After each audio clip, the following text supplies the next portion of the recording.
Allison here to introduce this week's episode of We Read It One Night, the podcast where two sisters say they're celebrating Pride Month with romance novels and then accidentally extend it into July, which is totally the bisexual agenda, to be honest. This week we're talking about Red, White, and Royal Blue by Casey McQuiston, which is so nice that we had to do it twice. Just kidding. This book is super sweet, but we're just two long-winded gals who love talking about this book and extended it into two parts. And that's why you love us, right? Right?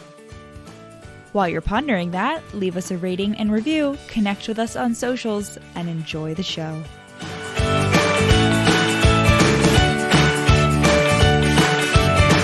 Oh my gosh, I miss the dogs so much. They're so cute. Even though they bit you? Yeah, multiple and I still times. have it only happened once. I still have the scar to remember them by. It still throbs. You texted me a picture. You were like, dog bite again. No, like this is what it looked like the next day. Because you didn't believe me that it Oh. was bleeding. Because it looked better. And it was bleeding a lot. And then it like looked better. And now it's scabbing over. But it's still like an indent in my finger.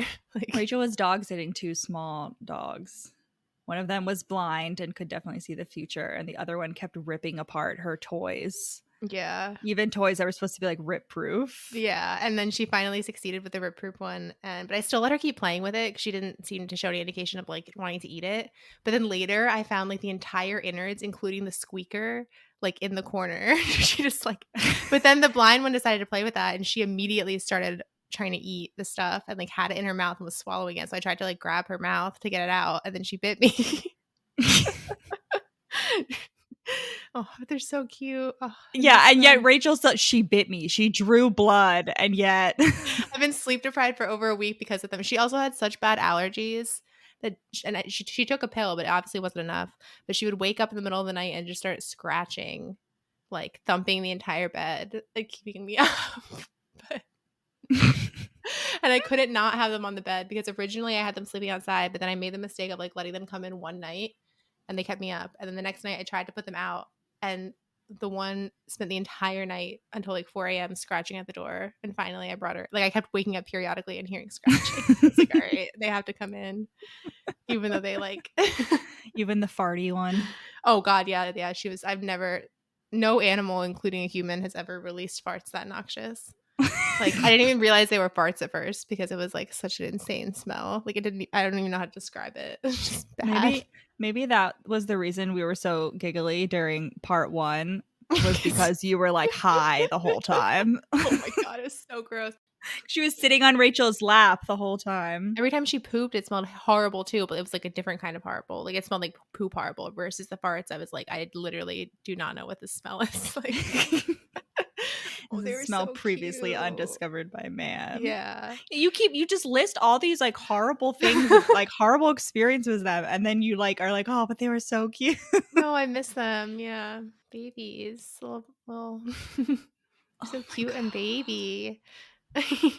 Speaking of baby, that is a nickname that Alex has for Henry throughout this book, which is Red, White, and Royal Blue by Casey McQuiston, part 2, part dos, which we are recording on Pride Day.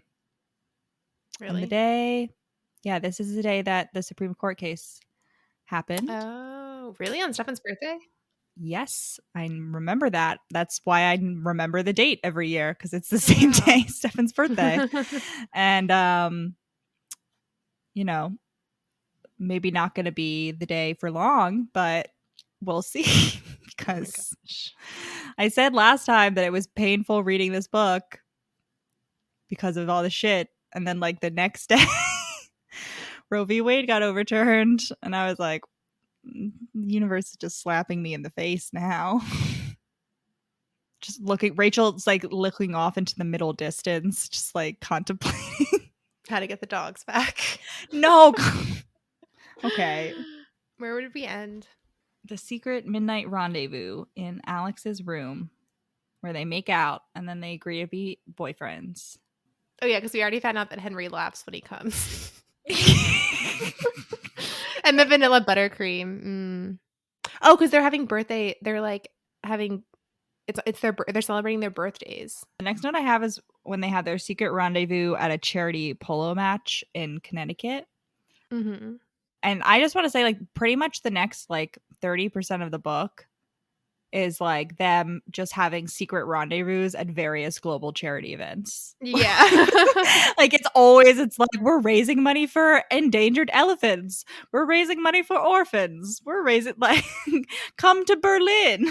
Yeah. It's all, and then, like, at the end, I mean, not to, like, you know, spoil anything, but, like, there is going to be a reckoning as far as, like, which money exactly Alex has been spending to see Henry. And, like, somehow he hasn't, like, you know, misused any like taxpayer public money. Because Like, it's all been charity. It's just really impressive. Like, it's right. all No, just, they've like, been specifically doing it like, hey, I have this event. Do you want to arrange to show up there yeah. as well? Which still seems like it should be vaguely, like, if he wasn't going to go otherwise, you know what I mean? Like, I don't know. It still seems Sure. vaguely sketchy. It's I mean, impressive, but, though. like, true love and a good cause, you know? Like, Yeah.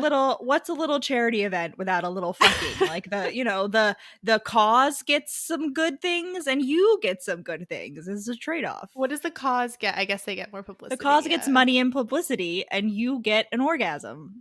Seems fair to me. But yeah, they go to this secret charity polo match in Connecticut. And I just want to state that, like, we've already seen Henry play polo, but, like, yeah, polo is, like, a dumb rich people sport, but, like, I do appreciate the tight clothes, and so does Alex. And he also discovers that kink is his competence here because Henry's really good at polo. Competence is his kink here. Yeah. I was thinking about that before, like, because Alex expects Henry to be all sweaty after playing polo. And, like, is polo one of those sports? Like, I feel like polo is more like golf in that, like, it's not actually physically exertive. Is it actually, like, because you're on a horse.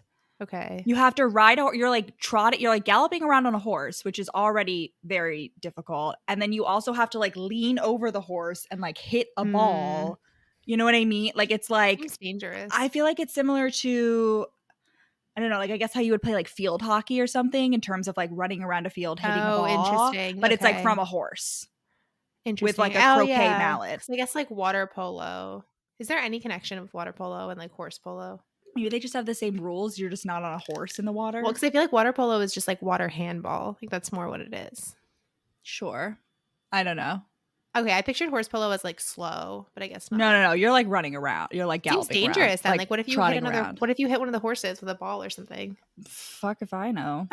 You break their little toenail legs. I mean, like, I don't, like, listen, I think water polo is, like, probably one of the most physically difficult sports, like, that exists. So I don't think, like, regular polo is on that level, but, like, I just know for me personally, just, like, trotting on a horse for more than 5 minutes is, like, tough. Like, you need like muscles for that. Oh, okay. Wow, learning so much, just like the lobsters. Would you like to share any lobster facts? I learned so much about lobsters because I was listening to our episode. Which episode did we do? Unmasked by the Marquis, I think, for some reason. Yeah. We bring up how old lobsters are. Oh, no, it was How to Find a Princess. But I was like, I should share that with the world. So I, like, looked it up. And it turns out, so it's true that the American lobster can live more than 100 years, average 45 to 60. But it's actually really hard. There's, like, a myth that lobsters are immortal. And that's partly because it's really fucking hard to tell how old they are. Because when they molt, they get rid of, like, literally everything. Like, their eyes, their exoskeleton, like, their gill coverings, except there's these teeth in their stomach that stay the whole time, and they have lines like tree rings. So there's that. Also, water temperature affects how long lobsters live. So the American lobster, it's true that they can live over 100, possibly 200 years. But for example, the Caribbean spiny lobster rarely, like, doesn't make it above 20 because in warmer water, their metabolisms work faster and it makes them age faster. Also, lobsters never stop growing. Like, so they just get bigger and bigger. Global warming is killing the lobsters. Well, the thing is, most of the lobsters we eat are only like 4 to 18 months old. So we like really shorten their lifespan anyway, Yeah. My lobster adjacent fun fact is that there's this island up north somewhere, I think around Maine, that's like essentially like it's disputed territory between Canada and the US. Because of the way that like international waters works, it's like a certain number of miles like off your shore like belongs to you, right? Like that's how it works. And like this island is like both a certain number of miles off of the US shore and off of Canada's shore, but those waters happen to be like really fucking lobster heavy, like Mhm. really good for lobster fishing. So both the Canadian fisheries and like the US fisheries like want that territory. Mhm. And so like every once in a while, like there's like one, it's like a tiny little island. There's like nothing on it, like maybe like a hut, like nobody lives there. And like every once in a while they'll like go put their flag on it, and then the other country will go take the flag off and put their flag on it.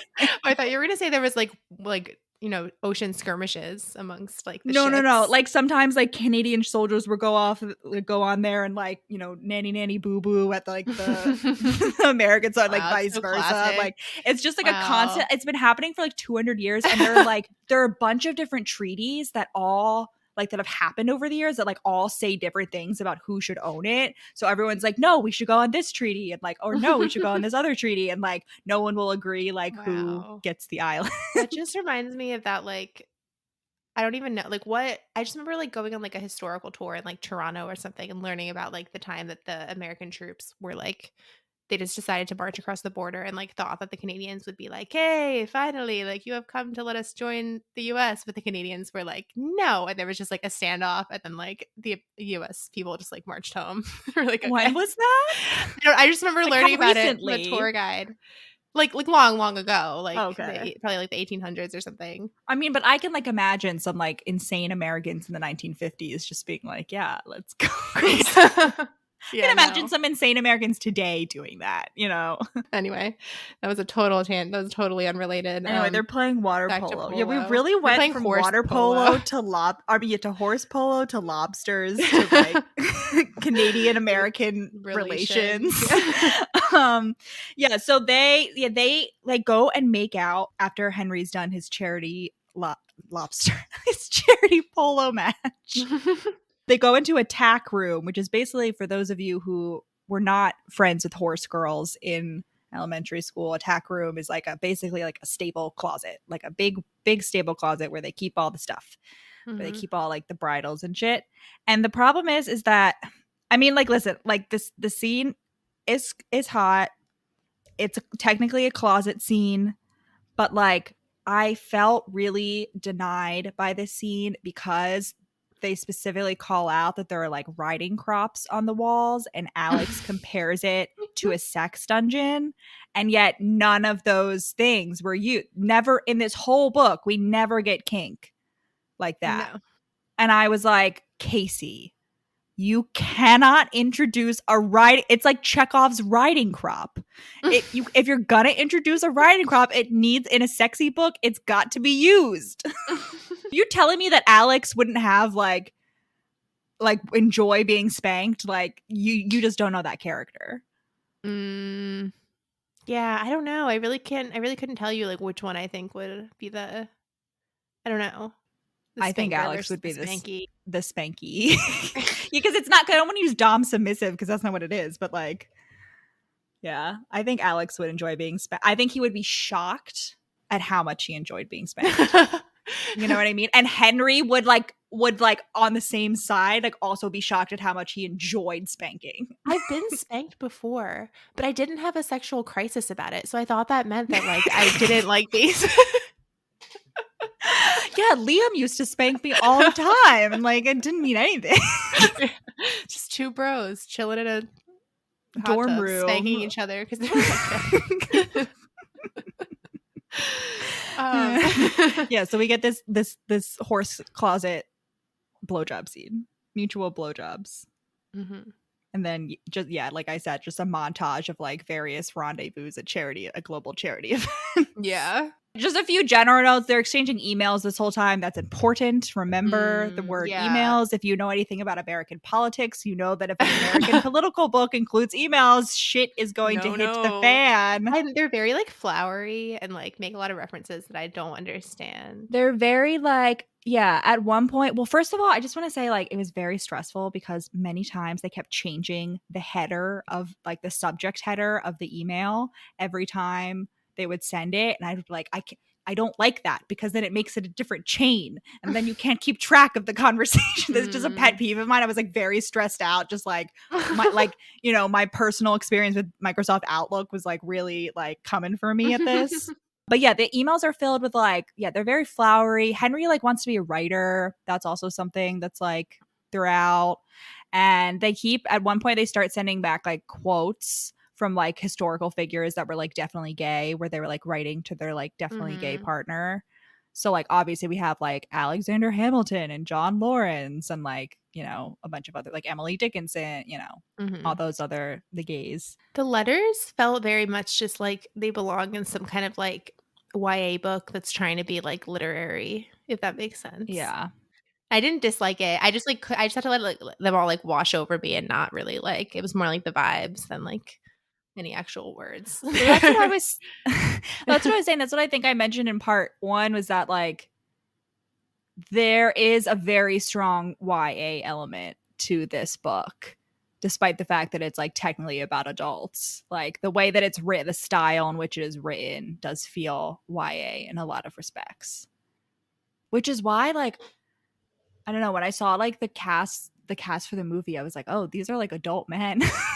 Yeah. Like I knew objectively that the characters are adult. I mean, they're 22 and 23 and those actors are like 30. But I was still like what? Like they're supposed to be 16. 22 is young. Might as well be 16 at that one. Not really 16, but all right. Well, there's not a big difference between like 18, 19 and 22, 23. I think there is. I think you change a lot. Yeah, maybe. I don't know. In that time period. But I think that there's also a big difference between 22 and 25 and 25 and 30. You know, I think that whole like 15-year period, you're rocketing back and forth between different personalities. Yeah. Zara also at one point sees a hickey on Alex's neck. Oh, yeah. Okay. Yeah. Okay. So we're back to my notes. Okay. Are we back? Is it the birthday? Are you like, this is after the birthday. There's nothing to say about the birthday except that it made me like, their birthdays are close to each other and they like, you know, they have to get some birthday head or whatever. And it just made me want birthday cake. Like they also have cake. And I was like the vanilla buttercream from the wedding to the cake. Very like cake heavy book. And it's really unfair because today is someone in our family's birthday and he refuses to get cake. Like he doesn't want a cake. What? Get a cake for yourself then. Yeah, I should. Anyway, they have birthday cake. And yeah, later Zara sees a hickey on Alex's neck and she's like, I'll kill you if you start some sort of sex scandal and ruin your mom, like lose your mom the election. And I was like, once again, the sex scandal foreshadowing is strong. Well, she's like, you know, there's an approved list of girls you're allowed to be seen with during the election cycle. Like, it better be one of them. And like, did you have these people sign NDAs? So, like, yet again, I'm saying like Alex would also have people sign an NDA. So it's so weird that he's like so like surprised that Henry, the literal Prince of England, has the same thing. Also, in the background here, there's like Pez and June. I just thought it was funny that he's like constantly asking Henry to ask Alex like things about June. He's like, would June like jewelry in the shape of her own face? No. Would anyone like jewelry in the shape of their own face? No. I just can't imagine. Like, why would you ever want that? I mean, there's those people who used to like getting their faces on birthday cakes. So like that was me. Possible. Is that this was a you? call out? I just thought it was fun to have a picture on a cake, like a printed picture. Is it so much of a stretch to have a printed like pendant or something? You have a shirt with your own face on it too. Yeah, but that's a meme. It's a meme. Yeah, I know. Yeah, well, you have a shirt. I don't have the shirt. Yeah. I made it for a friend and then I got an extra one, so I gave it to you. Backstory, we learned that B, Henry's sister, used to be a cocaine addict after their dad died, and she got the nickname Powder Princess, which is like rude objectively, and like I wouldn't like the British media calling me that, but like it's a pretty sick name. I don't know. It sounds like a Mario Kart character, like Princess Peach, Powder Princess. Something about powder just makes it sound like baby powder or something, and it's like old and gross. I don't know. It just seems like it'd be smelly. I don't know. I'm picturing the powdered donuts. Is cocaine actually? No, I'm not going to go there. We're not going to talk. I don't know the intricacies of cocaine, and I don't need to know the intricacies of cocaine. Also, whereas B turned to cocaine, Henry's mom basically became a ghost and like doesn't take care of her children and allows like the grandma queen to browbeat them. The queen who told Henry to stay in the closet forever, like explicitly. Yeah. If you have any deviant desires, like don't. Yeah, this just made me really want to read like a destructive first child book now. Like, you know what I mean? Like a Chasing Liberty type, like I don't know, Chasing Liberty, My Date with the President's Daughter. Like, just read a biography of what's her name? June Carter. Jimmy Carter's daughter was like wild. We also find out that like Henry's parents, the queen, also forbid the mom to marry the dad. So that's just like there's precedent. And they got married anyway, which like I don't know. I just like can't imagine what would be better for the reputation of the British royal family than like James Bond becoming a prince. You know what I mean? For sure. Yeah. I just feel like that's it. Like he's still British. Like, at least he's not American. And honestly, like, I don't know. Like, they're very against like Henry being gay or whatever, like being openly gay. But, and maybe I'm totally wrong, but like, I just feel like a younger son seems very low stakes.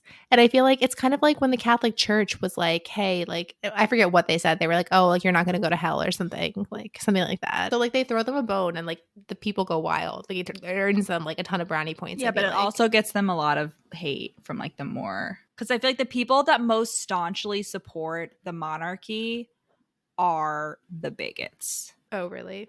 You know what I mean? Like the cool young people are like, oh, cool. They're like prince and princesses, but like also why the fuck are we paying for these like crusty inbred people went to like live in 10 houses when like, you know, we've got all this other shit and they're defunding the NHS. Like that's the vibe that I have is that like if you're like a royalist, like you're not necessarily progressive in most of your other views. Is it true that like a majority of the British public still wouldn't support like gay marriage? No.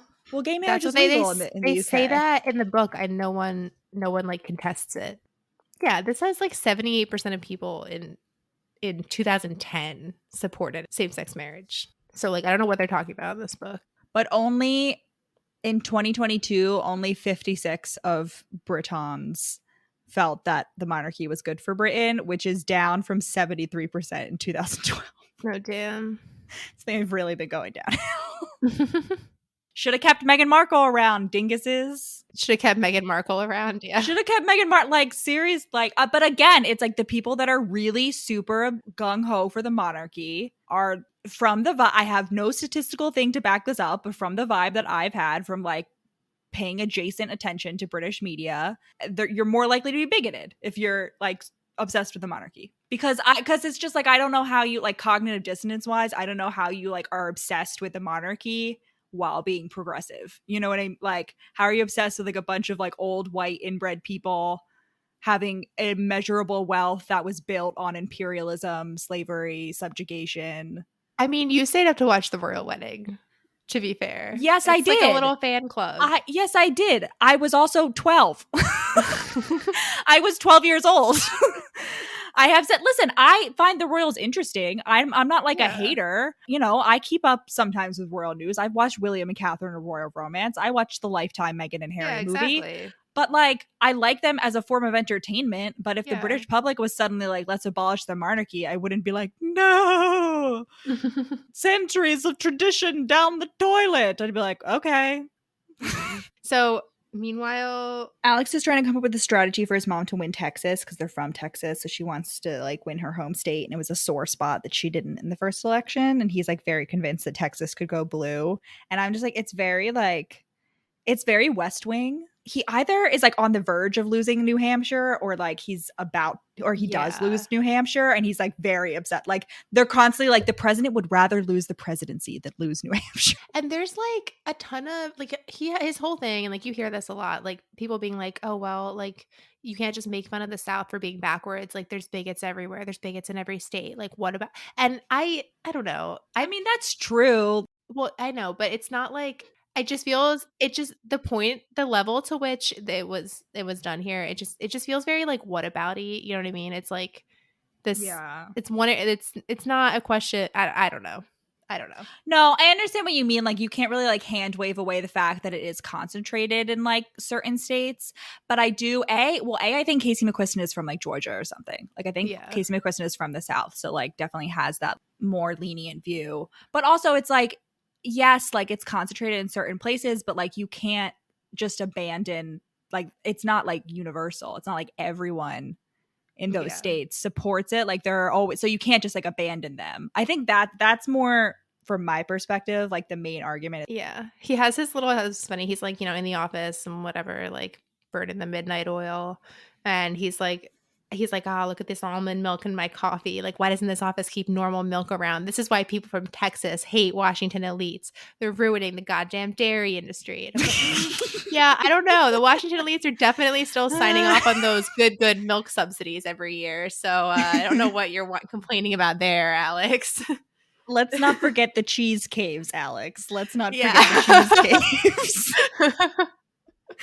Like, but Alex is also like at this point, I mean, he kind of like has like these thoughts throughout the book, but he's like slowly realizing more and more how much like working in politics sucks and like how hopeless it is and like how like soul draining it is and how much like he doesn't really want to do it, but like he's been hyper fixated on it for so long that he like doesn't know what else he wants to do. Yeah, I just thought it was so funny. Like, I don't know. I just have always this, like, he's like, oh, I want to do it for the people. Like, I just care about the people so much. I mean, it is a very idealized version of politics that I like. I mean, I never necessarily was like, yes, I'm gonna be a politician.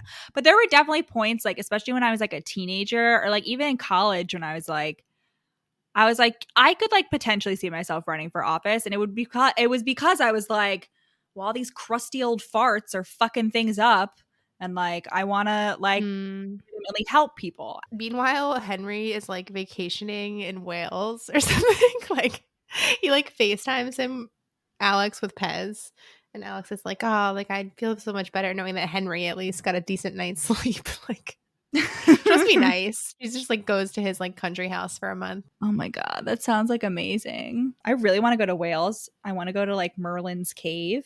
Because like that's where the King Arthur is supposed to be, like from Wales, and like that's where his castle is supposed to be. So there's all these like really pretty like spots that are literally straight out of like a fucking fairy tale. Ooh, a cave. Also, maybe I could meet like my own Reese Winterborn. You think? You think? Make sure you bring your orchids. I'll get an orchid tattoo and just like flash it around at people. Will be like, like you're like, what do you think about this? Is that a vagina? We also find out that like Henry and Pez were like venting about June and Alex before Henry and Alex got together. Yeah, about how they're like obsessed with them. So June, speaking of June, she now like finds out like Henry, while Alex is burning the midnight oil, he's like supposed to meet June for dinner, and then he like is super late because he like gets distracted, and then June is not mad, she's just disappointed. And basically like they have two conversations where she's both like, he's like, June, I'm dating Henry, and she's like, dude, I know, like, you got your grubby mitts all over my old magazine. Like, yeah. I fucking knew that. Like, what do you mean? Like, of course. You live across the hall from me, and you always have. Like, yeah. She's like, you're a dummy. And then she's also like, don't be a politician, dummy. She doesn't say this explicitly, but like the whole conversation, she's like, I don't think you would like being a politician. Maybe you should consider doing something else. And Alex is like, he has this thought, and I quote, June was often a mystery. And I'm like, my brother in Christ, she cannot be any clearer than she is being right now. Like, there's nothing mysterious about this.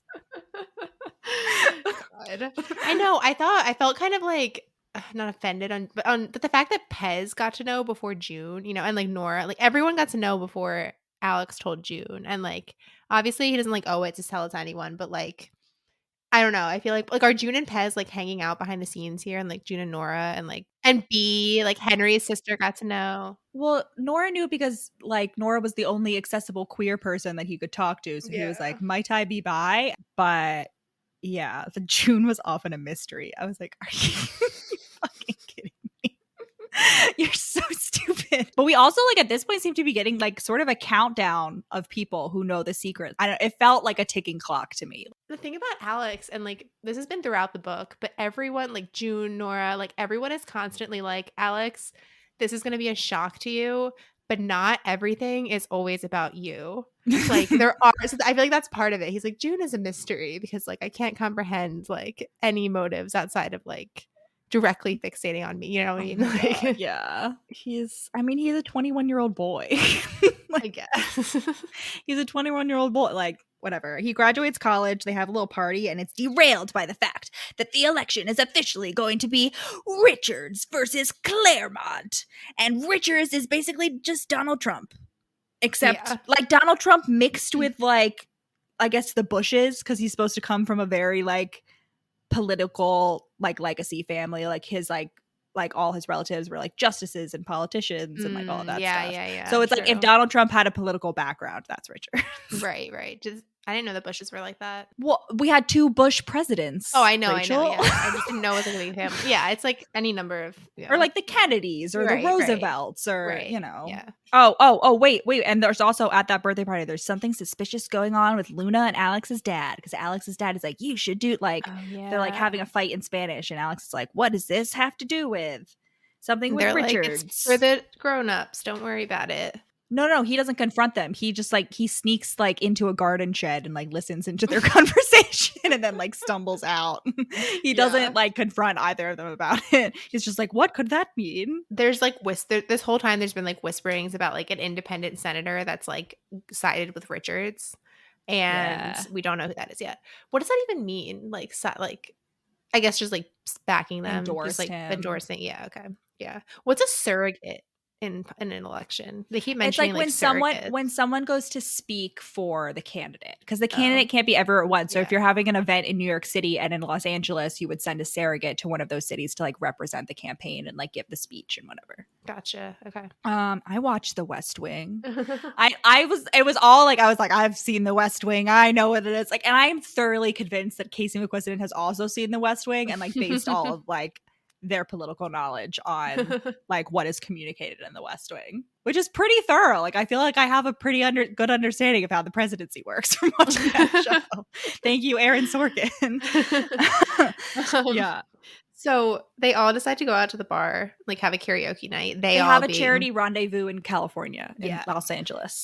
What's their new nickname? Like the Special Six or something? Super Six or something. Super Six. Yeah, it's Sexy Six. B, Henry, Nora, June, Pez, Alex. And they get 3 rooms and B is like sober. So she's like, she puts Alex and Henry in one room and then she puts Nora, June, and Pez in the other, and then she keeps the 3rd room for herself, which like, you know, an icon. Like, why not? Queen shit. Like Queen's perfect. Like B for Queen. So I've read all of Casey McQuiston's books now, and I feel like a common theme is that Casey McQuiston is really good at writing queer communities and like writing like really close and supportive like queer friendships, but they're all extroverts. They're all so full of energy and like they like to go to karaoke bar, and I just can't relate. I'm like, Casey, I appreciate that you're like writing like nice queer relationships, but like, God, all of your characters seem like my worst nightmare to like interact with long term. Like, I'd be like, you are exhausting. Henry isn't like that. But like the friend group in general, like I think I would be exhausted hanging out with every single friend group in every single one of Casey McQuiston's books. Well, that's the thing is like whenever I like don't do things like that for a while, I'm like, oh, I should go out and like do things, and then I do it like one time, and I'm like, I've seen what I needed to see. I've gone out Friday and Saturday of this week, and I was like, this is exhausting. I can't talk to anyone for at least like 2 weeks now. Yeah. I was like, that was so much. And now we have butts, anal time. Henry has travel size lube. That about covers it. The next morning, Alex watches Henry get ready and put his Burberry on for the day. And he's like, always wearing Burberry. Burberry what? Yeah, like I need some answers. Are we talking about cologne? Are we talking about like a handbag, an entire suit, a hat? Henry is regularly wearing head to toe Burberry. Like that phrase specifically, like he wears almost exclusively Burberry. What was like a choice, thing? Henry? Was it Burberry scarves or coats Burberry back scarves. In the day? That was like the big. That was like the status and symbol. They clashed with everything. All of the time, and they were just like itchy. I didn't like them. I didn't understand why. Yeah, I mean, I understood why people liked them. I didn't understand the scarf thing to begin with. Like, I hate wearing decorative scarves. Like, there's nothing. I was a scarf gal. It's so uncomfortable. I was a scarf gal to the extent that like people would come to me for advice on like how to wear their scarves. Yeah, no, yeah.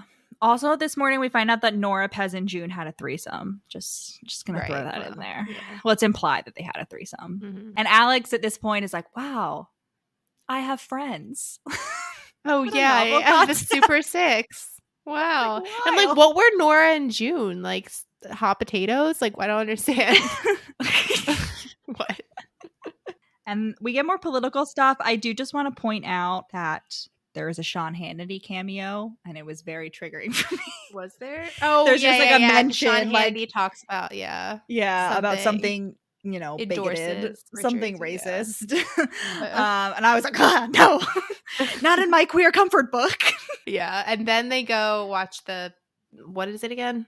Some tennis. They watch the tennis with Philip. Before we talk about that, I just want to talk about, so they all have a group chat, and Oh, yeah. this is my second criticism of how the characters in this book communicate. So like the emails, they change the headers all the time, and here I get so stressed when people don't give their contacts actual names. So like Henry is like Prince Poopy Butt Poop Emoji, like something in Alex's phone, and everybody else has a contact in Alex's phone that is not their name.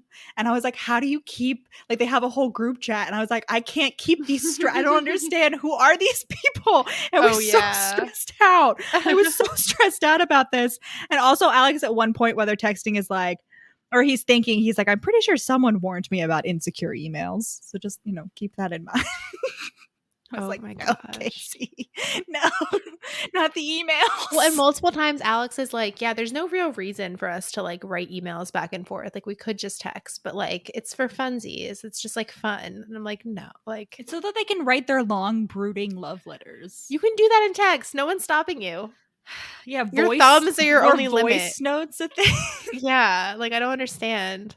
And I guarantee they both have like Macs, so they could just like type into iMessage anyway on their, you know what I mean, on their computers. Yeah. Like I don't know. Whatever. So it's time for the tennis with douchey Philip, and Henry brings Alex, and Philip's like, oh, like was your other friend who was wearing that like dress or whatever, was he busy? And Henry was like, it was like I forget what, like some traditional like some African thing, and like he wore it one time, like whatever. And Philip's like, maybe you need to find some better friends because you're unlikely to find a wife unless you're running in the right circles. I'm like, he's 23, Philip. And this is like especially rich when you consider that later on Philip's going to be like, you're only 23. Like, you're way too young to be in a serious relationship. Yeah. And also Philip just got married. I was like, what took you so long, right? Philip, big dickhead. We don't know exactly how old he is. He's older than Alex. I mean, he's older than Henry. That's all we need to know. He's older than B. He's their older brother, so he's at least like 27 probably, if not older. Dinky butt. But then they go back to Henry's place, and Henry plays a fucking course. He plays Your Song by Elton John for Alex, and he's like, this is our song. And I was like, of all the gay anthems in the world, you have to pick the most cliche one. I don't even know what that song is. Your Song by Elton John. It's like, and you can tell everybody that this is your song. And listen, I like Your Song, but it's like the only one people like. It's like, I'm the man, I'm the man, I'm the man. No. Yes, I am. Oh, okay. You can tell everybody. I'm the man, I'm the man. Completely not different. That song. Okay, then I don't know what song that is. You can tell that this is your song. Do do do do do do do do I'm the man, I'm the man, I'm the man. It's not very long. I hope you don't mind. I hope you don't mind that I wrote down the words. No.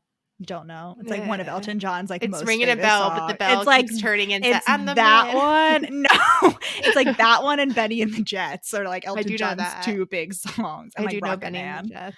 Anyway, but I bring this up. They don't make out on the piano.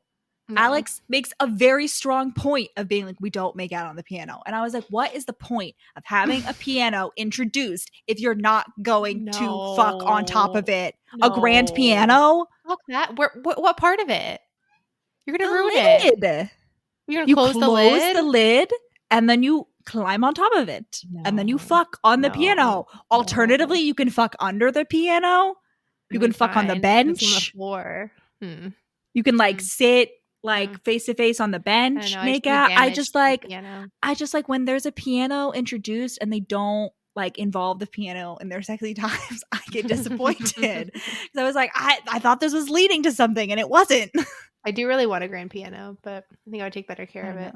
You get one for free on Craigslist. You wouldn't have sex on the grand piano? No. What a waste. I don't think it can hold, like, I would come over to your house and I would have sex. No, I would. You like wake up in the middle of the night to a clanging, and I'm like, no. Once hey. once I resecure the dogs again, they'll guard the piano for me. No, they'll be too busy in your room scratching your butt. Also, if I'm on top of the piano, they can't get me. They're too small. Yeah, I'm not like clear on how much. Like, I don't think a piano can hold a person. Maybe it can. No, because of the number. Think of, for example, Shrek 2. The fairy godmother lies on top of the piano and sings. She can fly though. Like, she's okay, not but she's lying. I'm just saying. I was piano. using that as an example. I'm saying that's a very common motif of like woman That's sings true. on top of piano. Basically, I think if you have a grand piano and you don't fuck on it at least once, you're a coward. Is that why they're all That's my free on opinion. Craigslist? Because they know that, like, because everyone's been fucked. Yeah. You just want it as a sex prop and not like sex swings are out, sex pianos are in. Yikes. So there's also they mentioned a 17th century oil painting that's literally called, quote, "woman at her toilet." And it's toilette. No, it's not. I looked up the spelling. At least I found there is one. It's spelled toilet like toilet, not toilette. Oh. But I was ready to come for the jugular. They pronounced it wrong, but they didn't. It's toilet.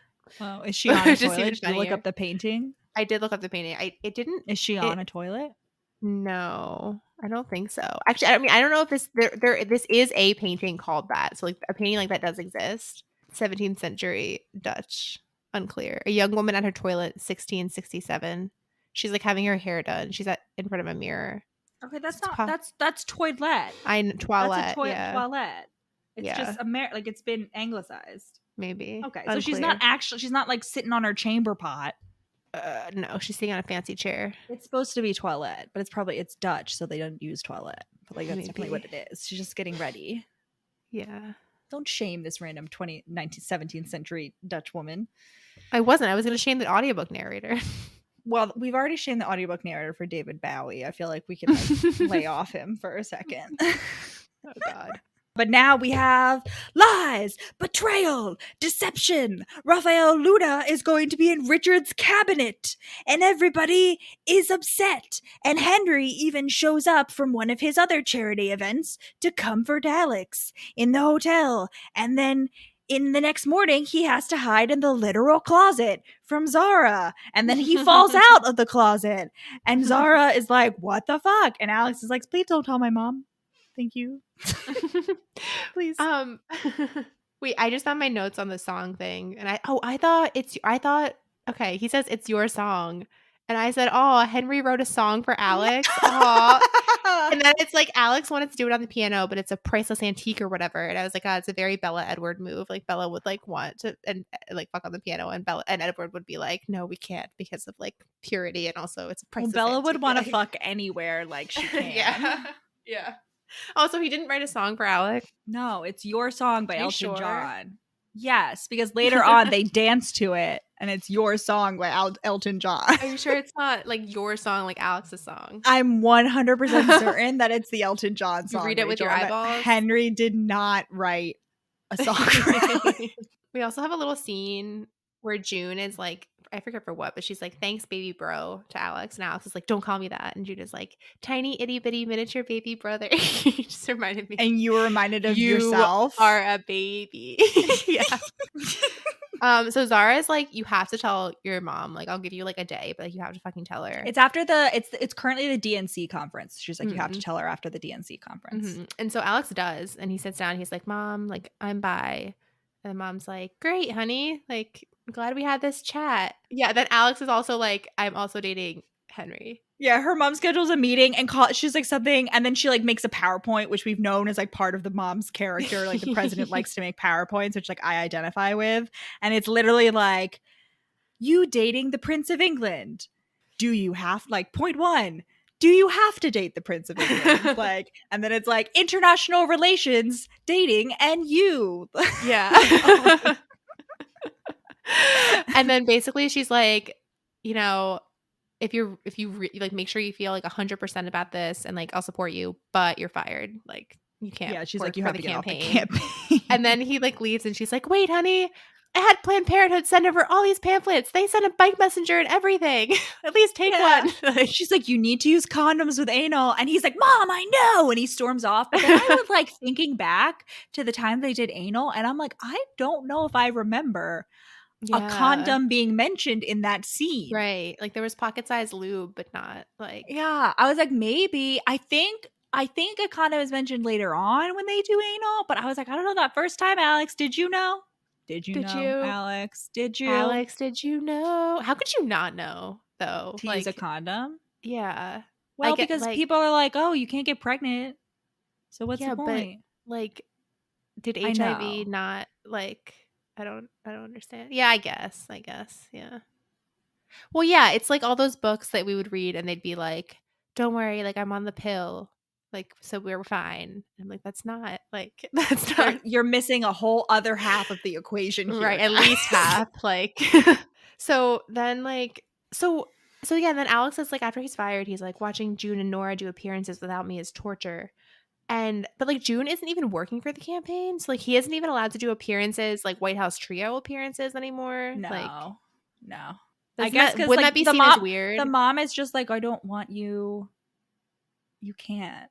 I think they're like, he's busy studying for the LSAT or something. Because he technically is. Again, it doesn't add up, because up until this point, I was still thinking that the major problem was like, yes, he's dating a man.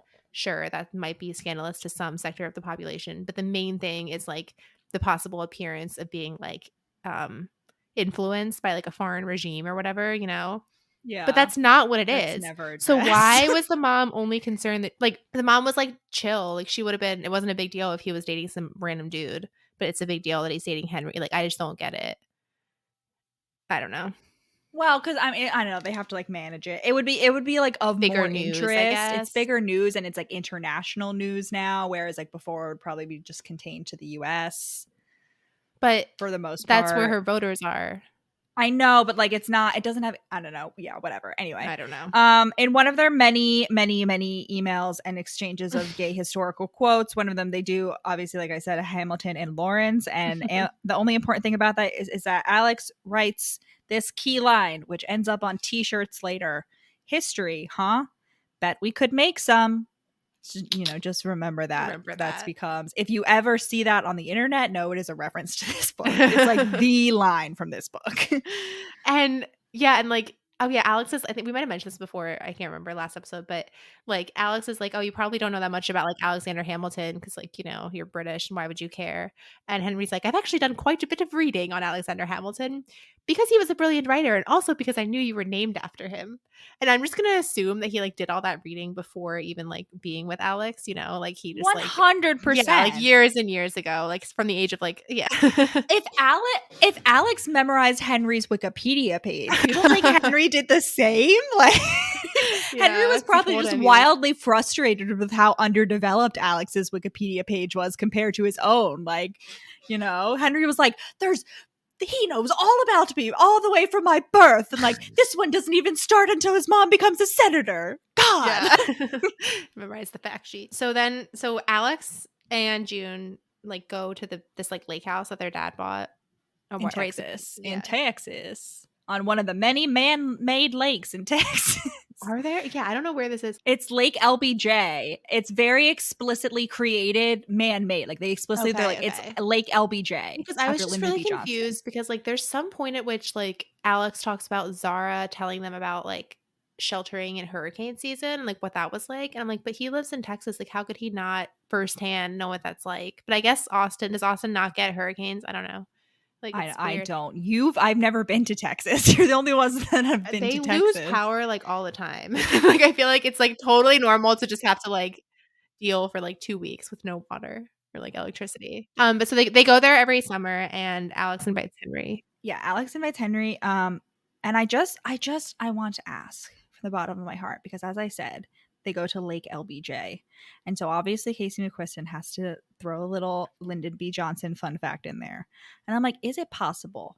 I ask the American literary community, is it possible for me to read a book that includes an American politics plotline without someone making a joke about how LBJ was taking his dick out all the time? Like, is it possible for me to escape that fun fact ever? Because it's true. LBJ was constantly taking his dick out. LBJ was constantly like, I have a bigger dick than you. LBJ would host cabinet meetings while he was sitting on the toilet to like, as a power move. Like, he would do all these crazy mind games, a lot of them involving his dick. And it's a fun fact, but it's like every time, it's like the one fact that everybody has to include if you have an American plotline, like politics plotline in your book. I need you to write me like a TikTok for this. We need to I was like, I never heard this until this book. Escape the LBG. I learned about that in school, Rachel, at our high school. That's the first time I heard that in American history class.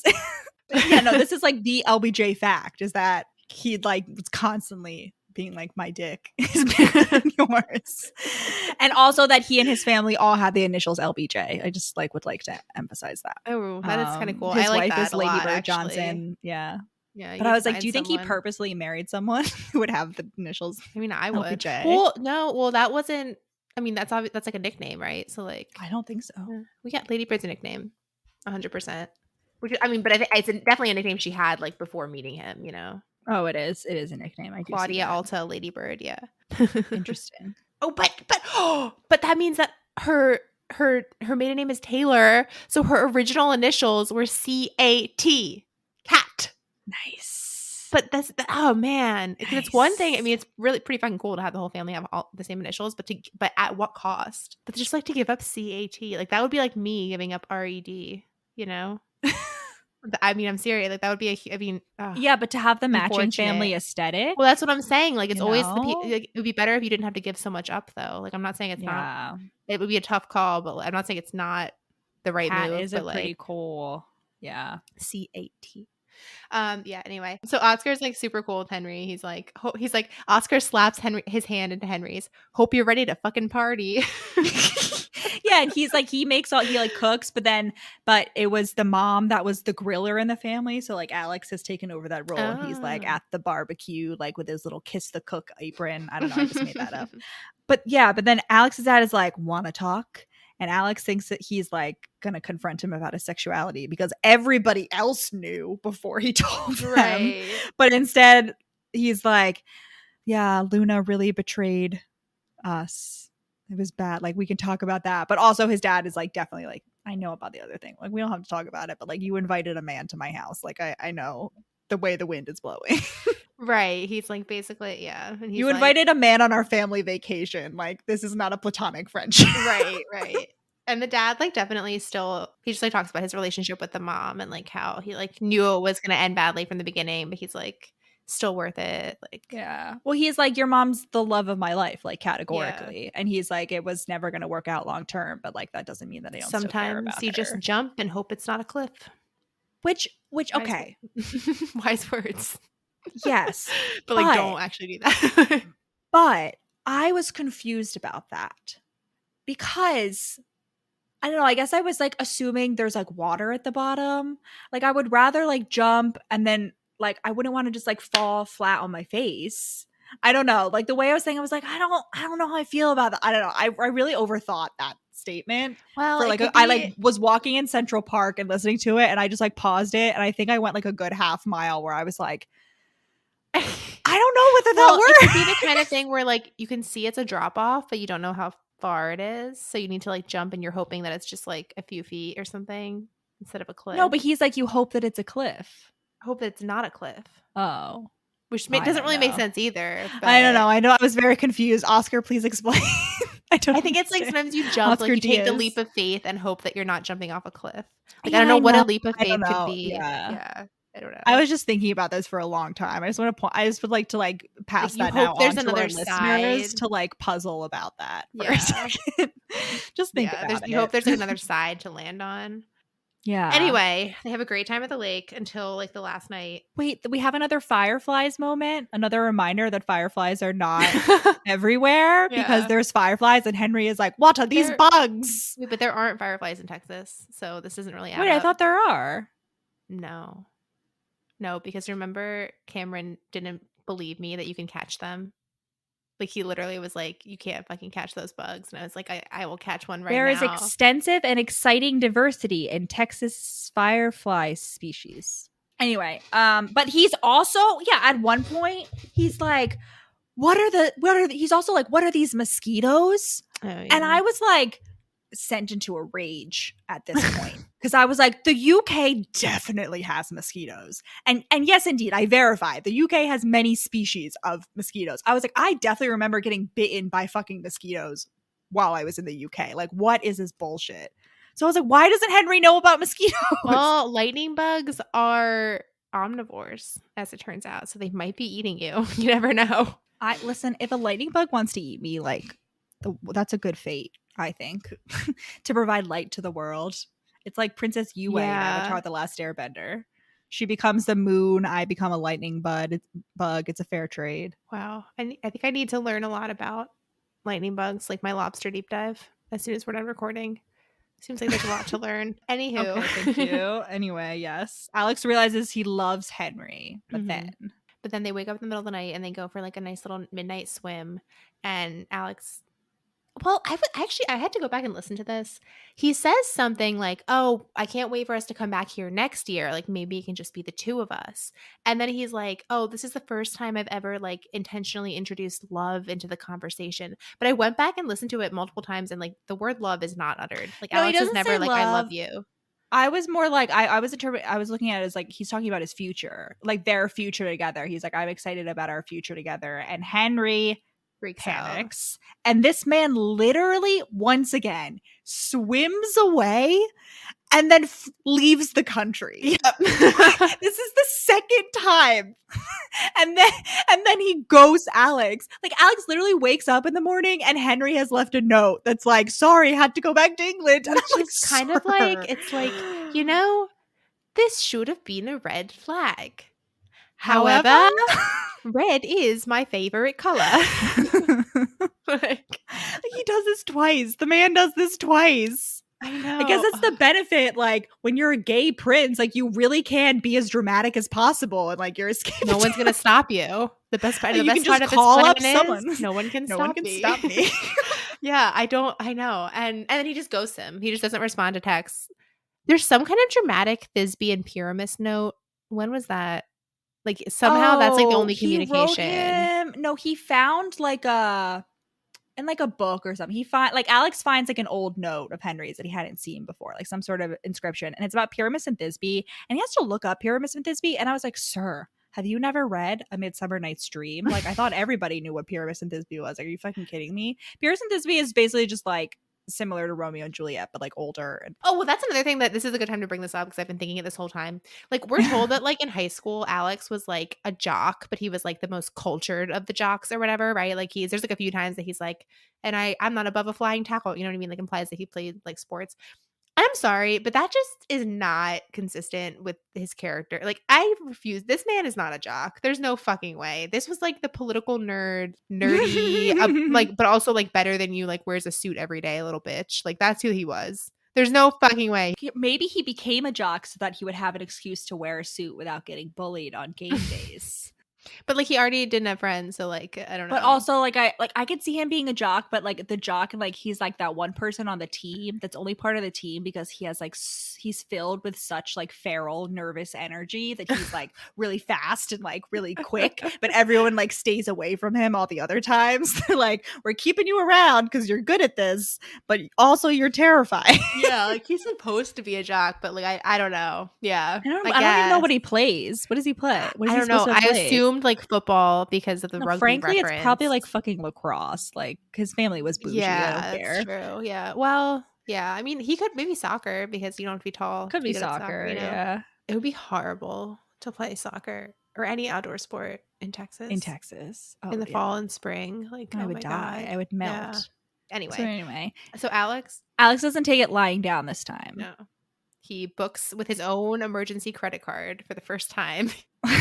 He booked the private jet. Yeah, he's like to his like security guard. He's like, "Can you see whether there are any charity events that I can go to?" And then they're like, "No, I can't find any last minute charity events." And he's like, "Fine, I'll use my private credit card." He has to pay for the guard to come with him. And how does that work?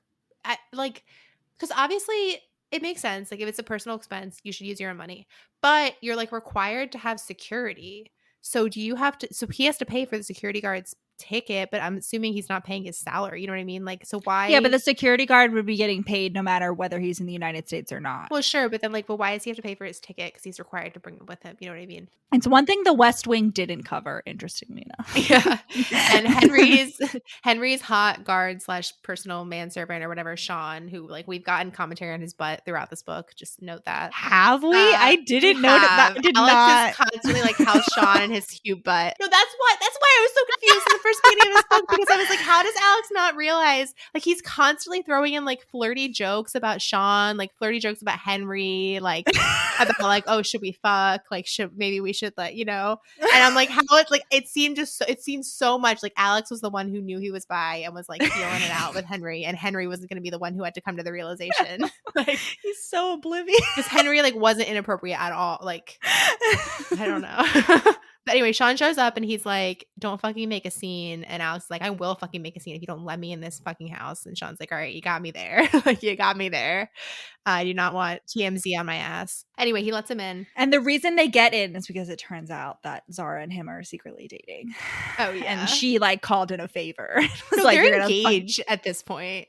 Yeah. Like, they're literally. And oh, wait. This isn't the favor that she calls it. She calls it a favor later. Right, later but they're dating. But just like the nerve. And then she's like yelling at Alex for like dating Henry. But I'm like, isn't this also like kind of, I don't know. Like, yeah, but she's like, we keep it separate. She's like, we have very firm boundaries. Yeah, and then at one point, she's like, when they do get engaged, she's like, I got such a big rock because like he knew about you and Henry and didn't tell me. Yeah. And I was like, firm, work-life boundaries. I don't know if I can. So Alex finds Henry. Oh, and it's raining. It needs to be imported that it is fucking rain. Alex is standing in the rain in the courtyard of Kensington Palace being like, Henry, you motherfucker! And Henry's like, my birthright is a country, not happiness. And I'm just like, you're not even the first in line. Like, what? You're not even the second in line. You're not even the third in line. Right. Like, what? And they're in a fight, and we get, I love this. I love this. We get I love yous in the middle of an argument. I love when people say I love you for the first time, like angrily. Like, they're like, why are you doing this? And they're like, because I love you. And then they're like, oh, and they both do it. Yeah, Henry's like, obviously I've been in love with you this whole time, but like I didn't expect you. It's Edward. It's Edward. He's like, I didn't expect you to be so affected. Yeah. Like, I didn't think it would be that big of a deal. It's the tortured piano player. It's the tortured aristocratic piano player. Pale aristocratic piano player. Like, can't conceive of other people, once again, can't conceive of other people having the same depth of like emotion. No, and I mean, like, I do remember thinking like that as a kid, so I don't know.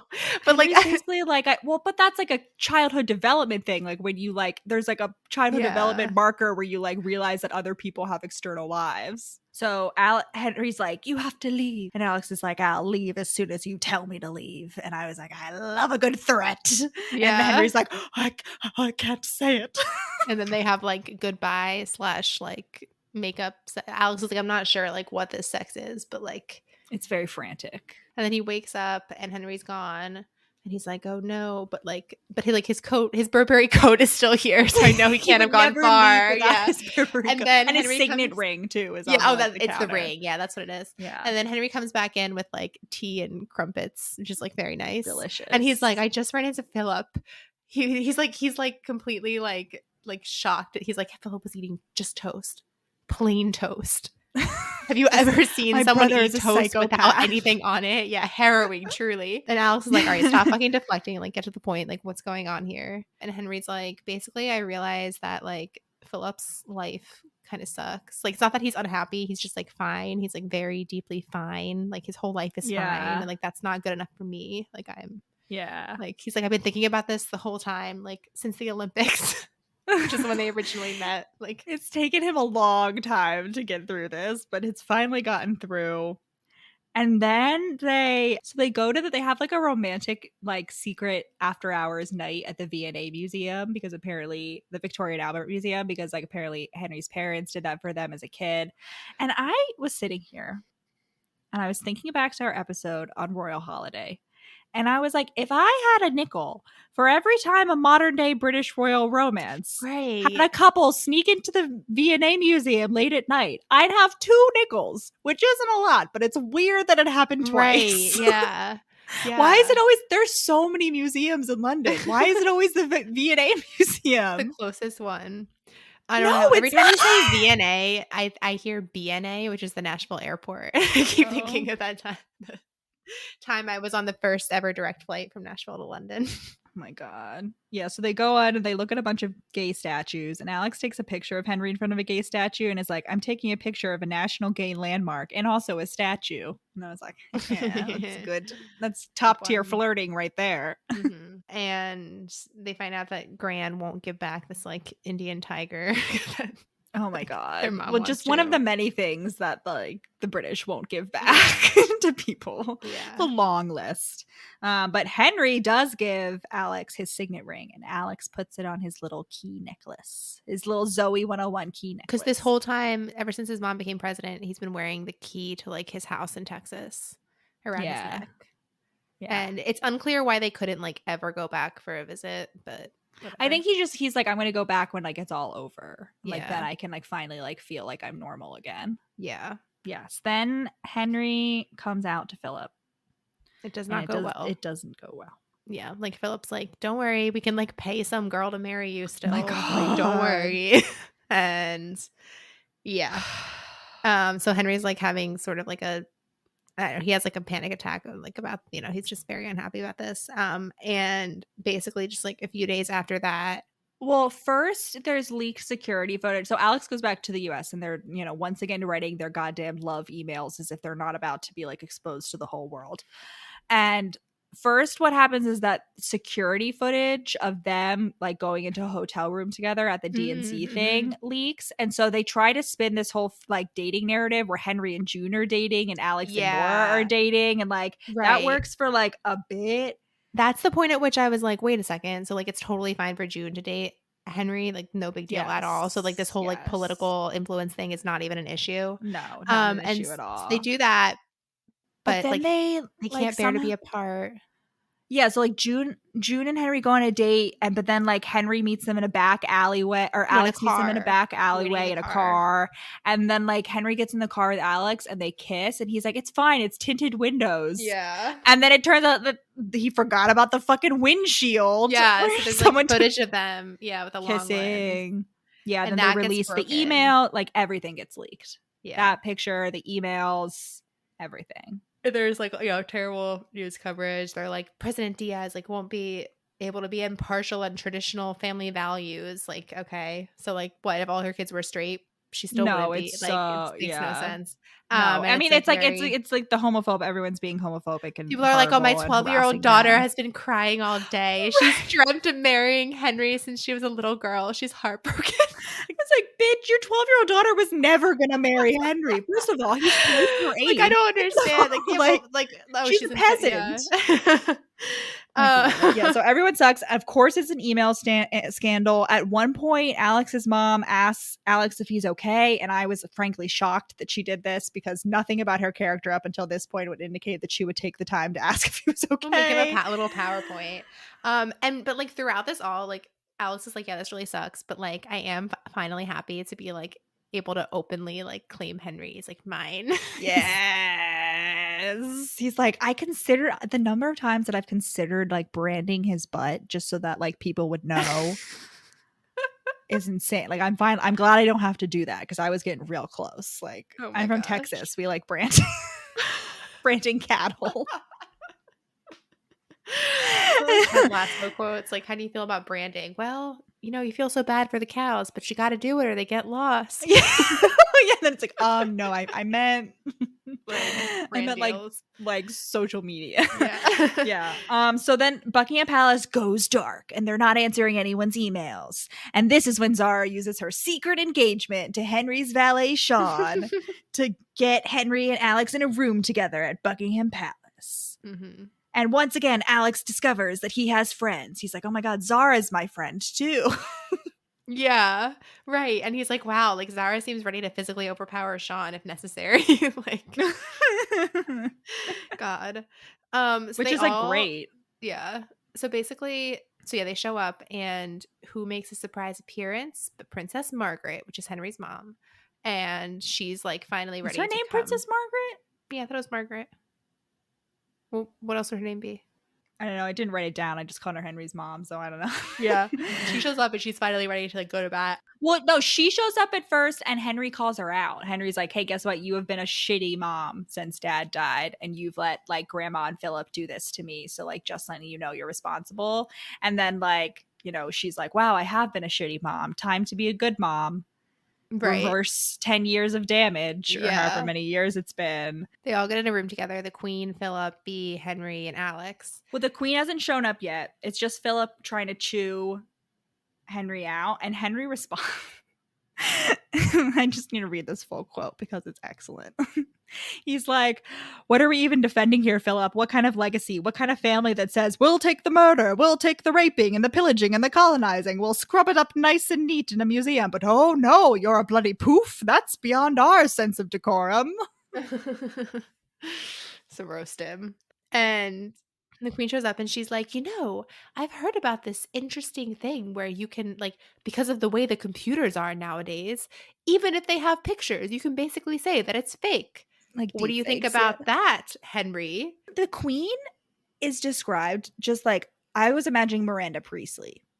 Like, she's described as like tall, looks surprisingly young for her age, has like gray, like stylish, like pixie cut. I was like, Miranda Priestley is the Queen in this canonical universe. I missed that description because I just inserted Queen Picture Elizabeth. The actual Queen. No, because I was like surprised because she's described as like tall and thin, and Are it's you like specific. Sure you're not mixing up the description of the mom? Because when the mom was first described, I was like, because she's described like that, like she's like an older woman. Well, it's her mom with cuff jeans. Yeah, I don't know, but I was like, oh, the Queen's in jeans. Like that's weird.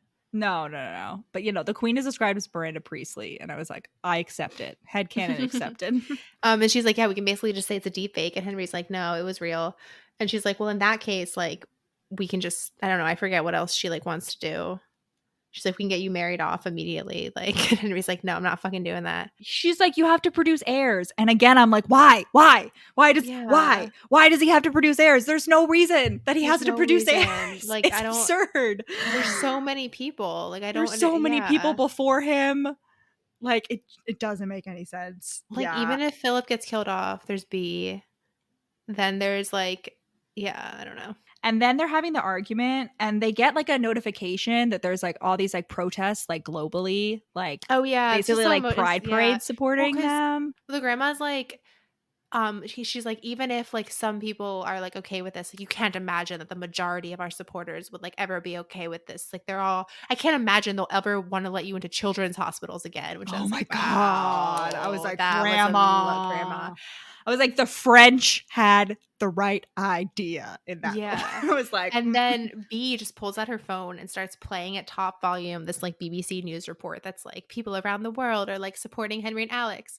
And then Princess Margaret gets up and like throws open the windows and like a symbolic like dramatic reveal. Yeah. And there's like there's a huge crowd. Like Alex is like, it's not quite as many as the royal wedding, but it's close, like outside, like all supporting them. Yeah. And I was just like, how did they were like, yeah, we came around the back, so we didn't realize. I'm like, how did you not? Is this not like a security thing? Like, would you not immediately be told if there's like hordes of people like protesting outside your front door? No, because the way Buckingham Palace works is that there's frankly always hordes of people outside Buckingham Palace. Oh, okay. Like, and they have like the trooping of color several times a day, which like gets super crowded. Like and they have like a big gate, you know what I mean? That's like a common, like that's how they do it. Yeah, and the Queen was trying to hide it. That's why she had them coming through the back. She was trying to like hide this from them.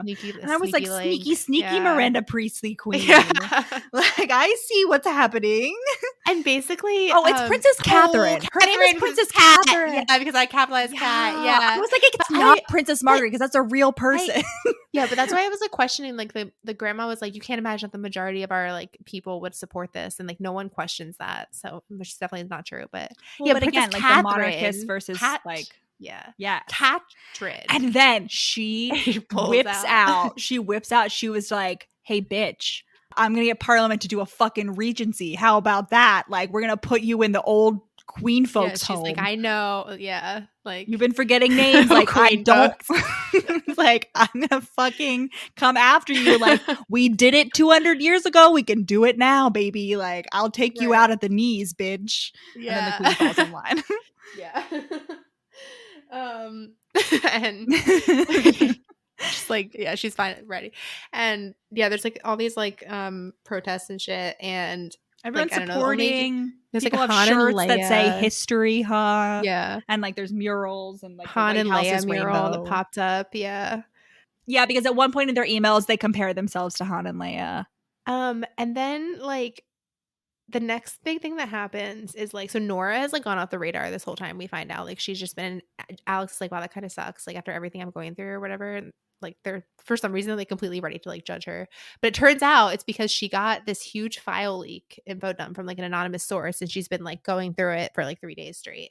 And then hacking into the Richards campaign, basically. She's like, I've been on some Matrix bullshit for the past 3 days. Well, Like, that's what she now was I'm sent. ready. Yeah. Yeah. Well, she was sent stuff and then she did further digging. And it turns out that the Richards campaign like set Alex and Henry up. Like they were the ones behind everything, behind like They hiring hired a the PI. people. They had them hack the emails. Right. And we also find out that Henry and June's like code names are Bluebonnet and Barracuda, which I thought was funny. But what is which the I don't point? understand. Was that an inside joke that I missed?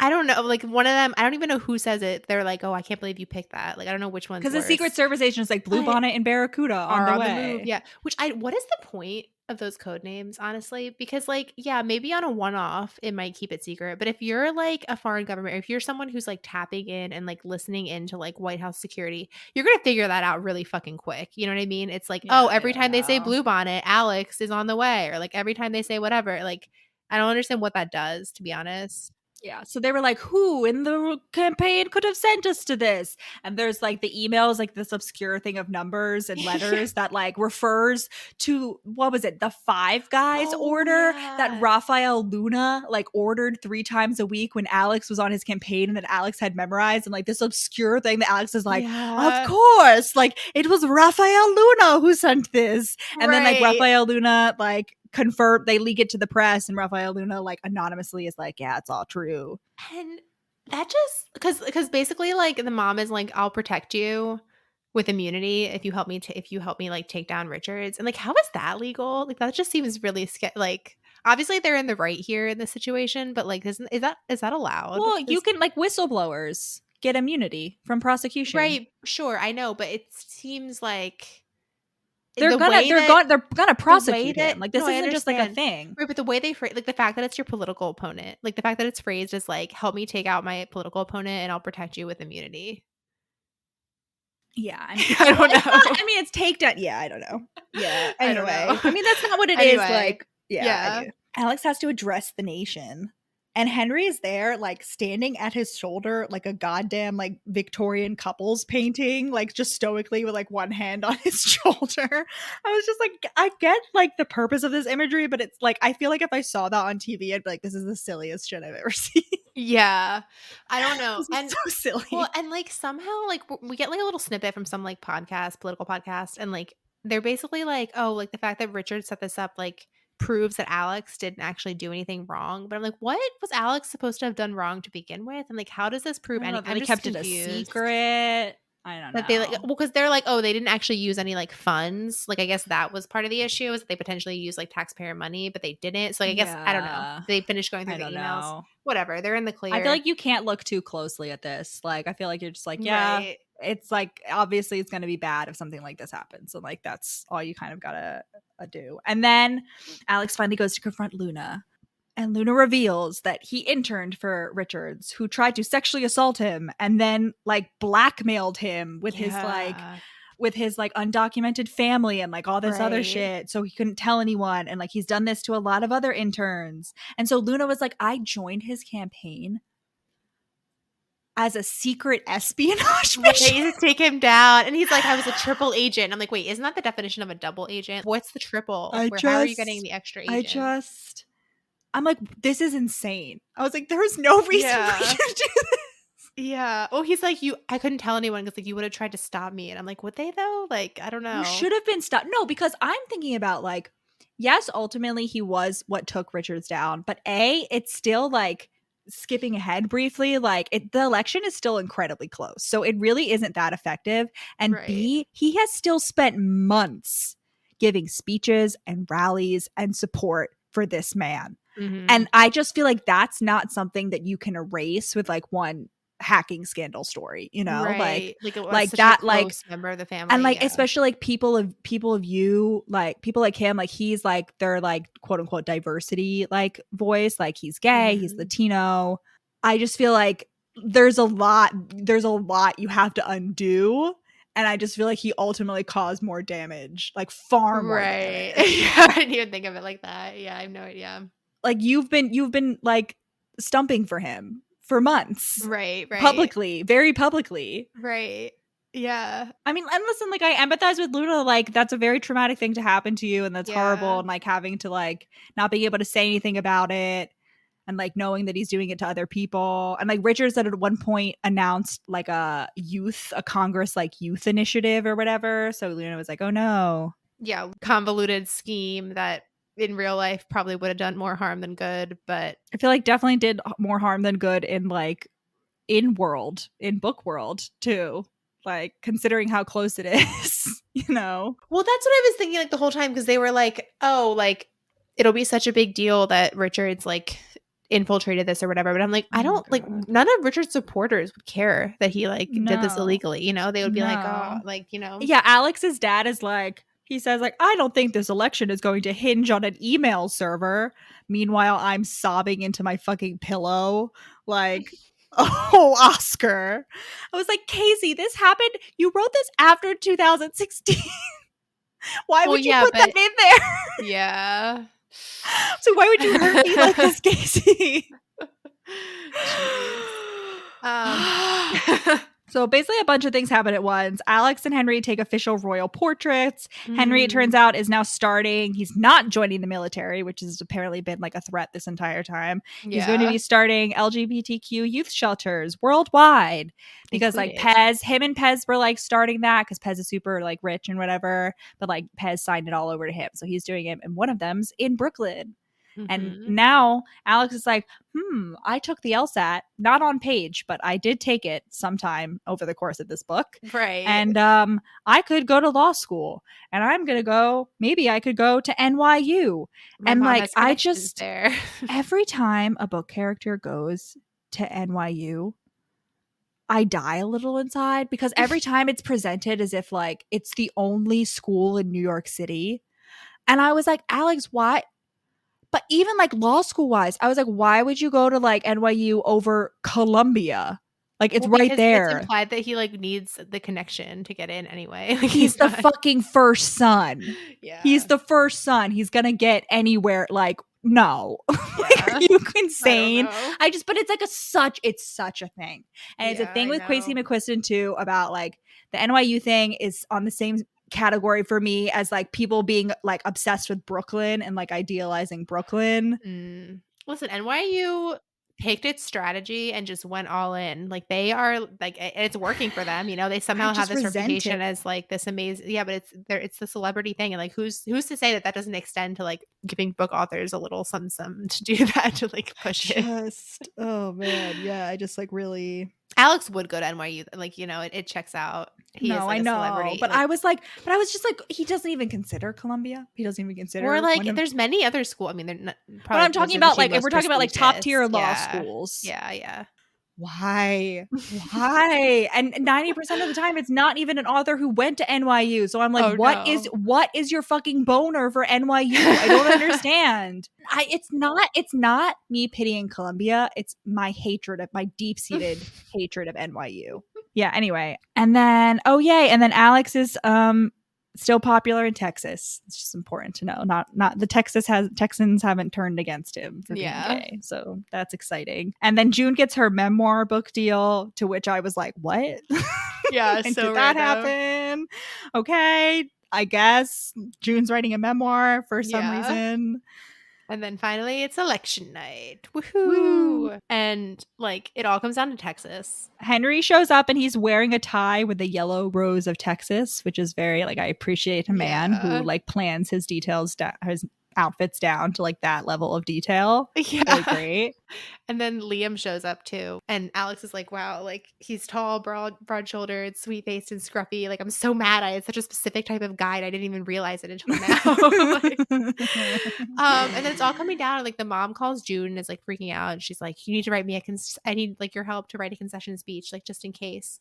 Like, don't like, girl, what? Wouldn't you have a concession speech ready to go no matter what? Like, that just seems like like basic. Like, why wouldn't you do that? And also, like, it seems like you're tempting fate if you don't, like, I don't know.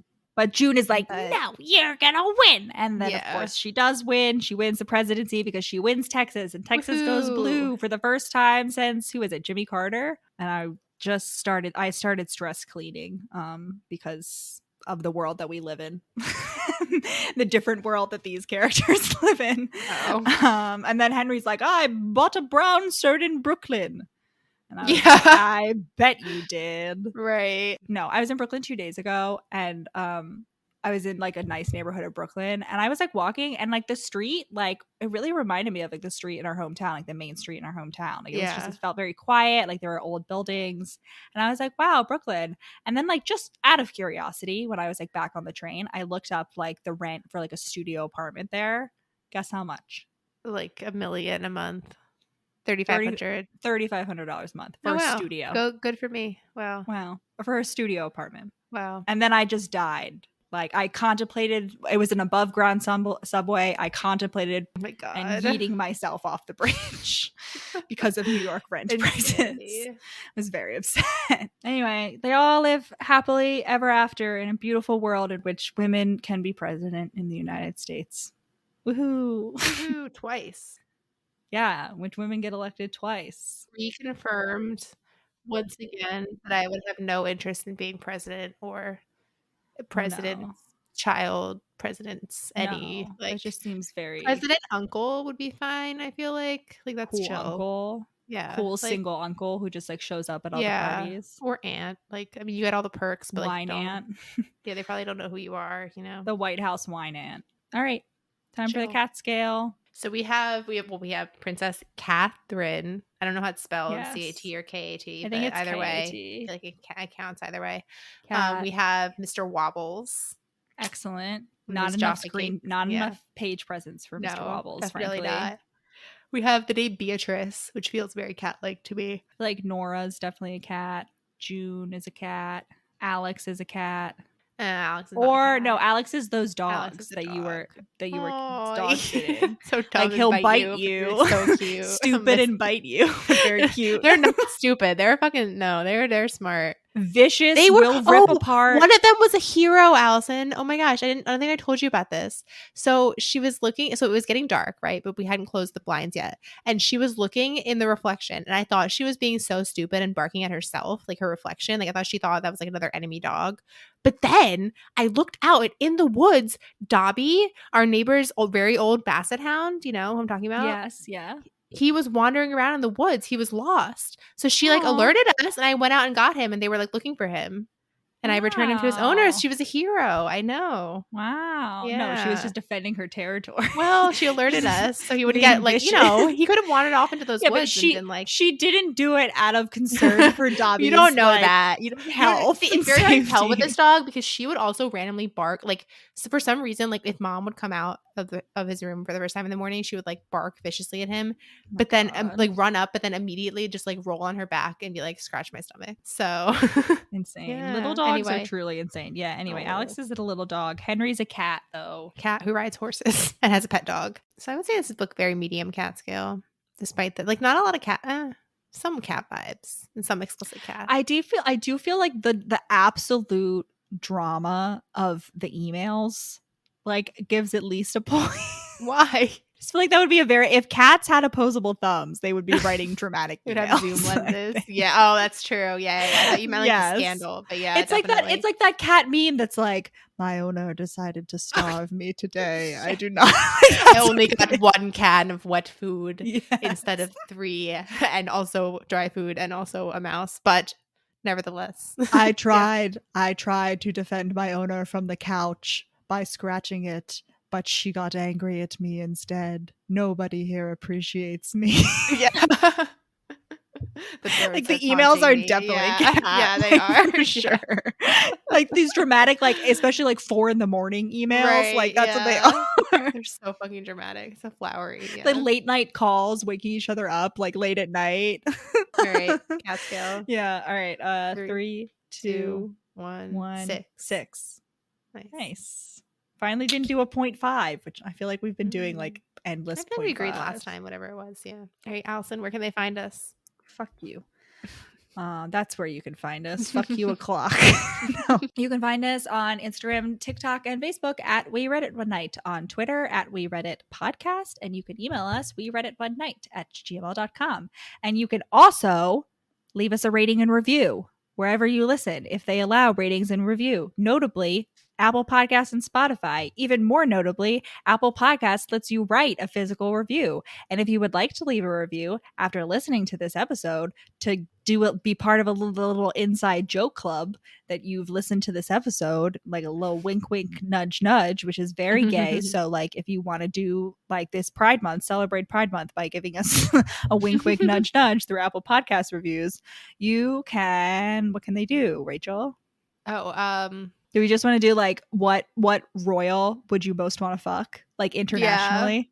Yeah. What just like say the name. You don't have to say this is who I want to fuck in case like you don't want that like out on the internet, but just like put their name. Just be like, I think this person. I think this Prince Twink of Denmark who like won our hottest royal poll. Yeah, I think he would enjoy this episode. I think Amelia Windsor. We will also accept like nobility. Like if they have a title, right, they gotta have a title. Yeah. Who is yours, Rachel? Who would you fuck? Oh man, like none of the options were really that good. What about the Prince of the guy from Bhutan? Yeah, he was pretty. Yeah. He was pretty fit. He was pretty sweet. Yeah, I can't remember his name, but honestly, in 10 years, I'd go for the twink. When he becomes no longer a twink, like what is he, Prince Nikolai? We should probably stop calling him a twink. Prince Nikolai of he's Denmark. Not a twink, he's just a little like he's Timothy Chalamet. He's not Timothy Chalamet. He's not all the way done cooking. Like, no, but that's my thing. Is I think in 10 years, a baby. Yeah, in 10 years, I would go. No, for also, who was it? Wait. One of our was it about him or was it about another one? One of our followers on Instagram like responded to one of those polls. I don't know if you saw this because like I was like DMing them back. She responded and she was like, yeah, I was on vacation or somewhere like in the Bahamas or something. And it was either like Prince Nikolai or like one of the other people. Yeah. And she was like, yeah, he was really nice. But I agree that he is like a twink or whatever. Like, yeah. It was like something, I'm not sure that it was him, but it was like one of them. She was like, yeah, he was really nice. Well, when I was originally researching that poll, like there's a lot, I kind of regret narrowing the options to just single royals because there's a lot of good options that are like married. And like, since, realistically, none of us are going to be marrying them, it doesn't really matter if they're actually taken or not. Yourself. You know what I mean? Cry all night because I've been wanting to marry Prince Henry. Oh my God. Yeah, I'm 12 years old and I felt entitled to marry him. Yeah, no, Prince Carl Friedrich of Sweden. Like, yeah, tears were shed when he got married. Those like queens, he is a daddy. Like Queen Reina of Spain. Oh my God, Jordan, and also the Queen of Spain. Like they're hot, super hot. Yeah. Regrets. Maybe I'll do a married one separately. All the hot ones got like snapped up. Right. Of course. Yeah. I mean, why wouldn't they? Yeah. So tell us what royal in your review, and make sure you leave a rating and review, and also check out our merch, which is linked below. Godspeed, comrades. Godspeed.